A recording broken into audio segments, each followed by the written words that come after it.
Welcome to this special edition of our show. Albert Einstein once said, "Education is what remains after one has forgotten everything one learned in school." I'm Abe Fischler, and our subject today is on education, which goes beyond pedagogical considerations or scholarly aspirations. Our guest today is a national leader in education, Dr. Abe Fischler. Education represents the major hope for a brighter future, and we'll hear more about this and related subjects following these messages.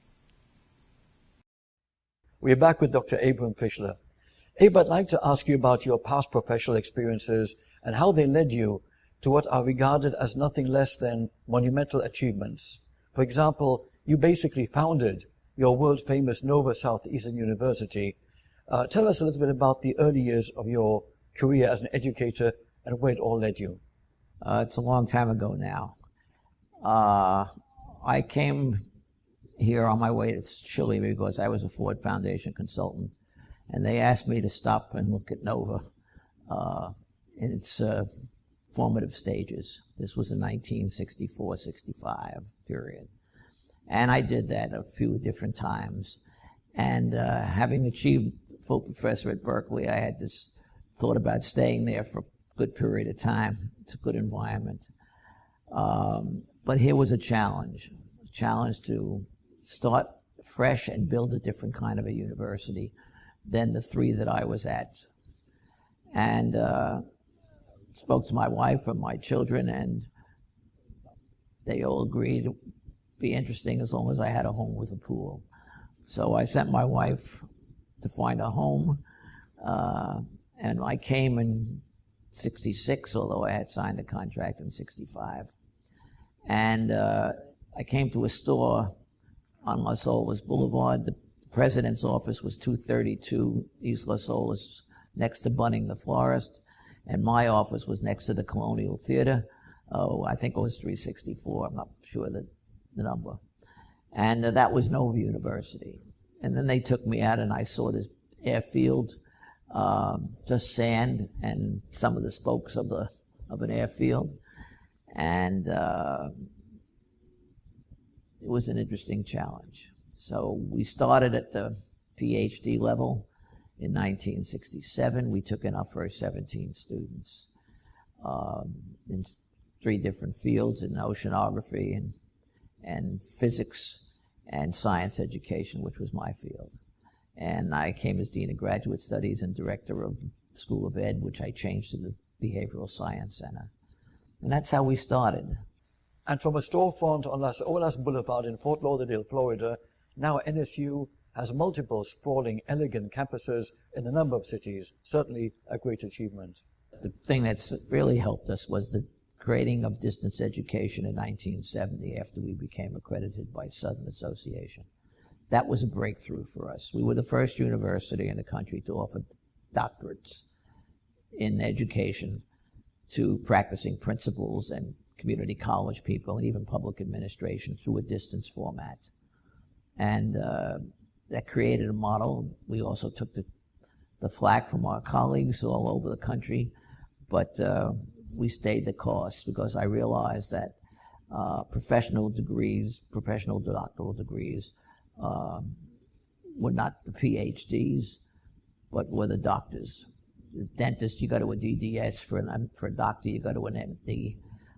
These are professional degrees, and certain degrees could be awarded in a distance format very effectively with them using their laboratory, their work environment as a laboratory. And those programs saved us because those students were working, they were paying tuition, they fitted in with the Great Society that Johnson had started by helping people be better trained in the positions that they were moving into. So it moved with the society. While in science, which we were going to be the MIT of the South, Sputnik had gone up in 56, 57 in that period. 10 years had elapsed for our first entering class, and Johnson had moved new resources from the sciences to the social sciences because he wanted to build a great society. So what we found was it was easier to move with the society and where we were going, rather than science, because it's very difficult to break into science. First of all, it's very costly. You need laboratories, because science is a verb and not a noun. And you just have to see where the society is going and see if you can be in sync with them. So we were successful in doing that. From the days of President Johnson's administration years ago to the current period in American history, in which NSU has now emerged as a unique, highly respected university.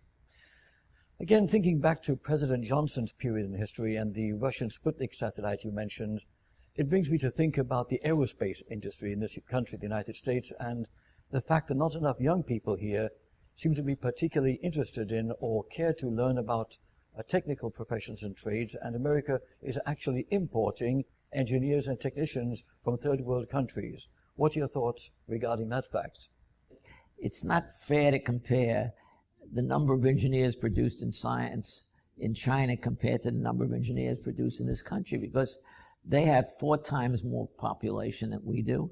They have many bright people just like we do, but in proportion, they have many more because of the size of the population. So it doesn't surprise me that China turns 250,000 engineers out a year, and we turn 50,000 engineers a year. In fact, we have many Chinese students studying engineering in this country. So those things happen. And eventually there'll be a shift to where science will be developing in other countries. Israel is a good example of a country that's very small, but if you look at their contributions to the sciences, it's amazing. They Nobel Prize winners, they have the largest number of corporations per capita.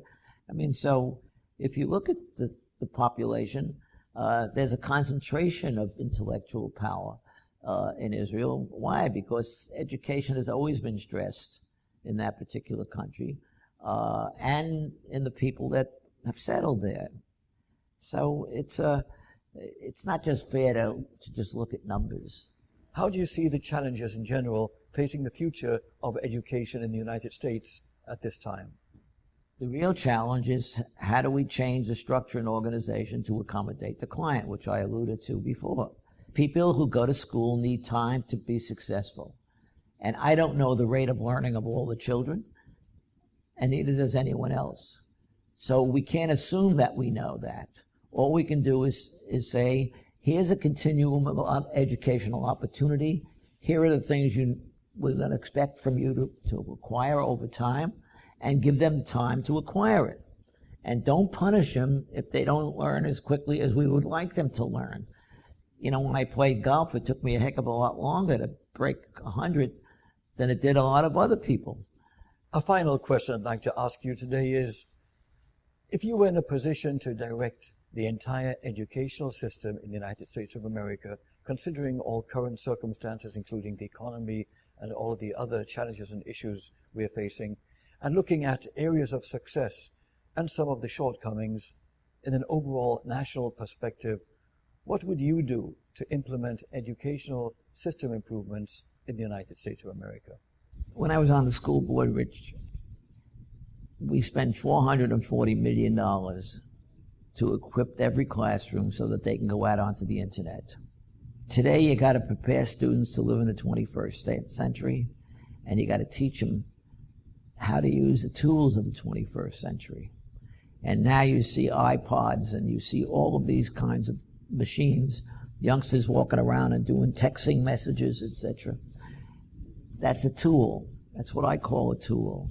And we have to incorporate the tools that they're working with, and we know will have an impact on the quality of life and the quality of learning. So we have to change the dynamics in the classroom to capitalize on the new technology that is now available to us. We have to have a school where the students are participating and responsible for their own learning, to the extent that the environment has all of the qualities that are necessary through which a student can learn. And so you see students working in the self-paced mode, you see students working as a researcher in small groups, you see students making presentations to the class on what they're learning through the small groups, and they're educating one another. And the teacher is orchestrating this, like the conductor in the orchestra. So it's a different environment. And time is the variable. Every student has to learn mathematics. They have to learn that 3 times 3 is 9 and 4 times 4 is 16. They've got to learn that because mathematics is a language. And they have to carry it through. I'm not saying that you have to graduate high school with calculus, but they all have to graduate with at least knowing algebra, which is generalized arithmetic. They have to get that far. And in English, they got to be able to read, let's say, the New York Times or the Washington Post. They have to be able to understand and comprehend. And and part of the electoral process, they have to understand the issues of the time so they know who to vote for. And they have to understand that the government can't give everything to them because the government doesn't have all the money to give to everybody that wants and needs it. Abe, it's always interesting and great to have you on the show. I'd like to have you on again in the near future. Anytime.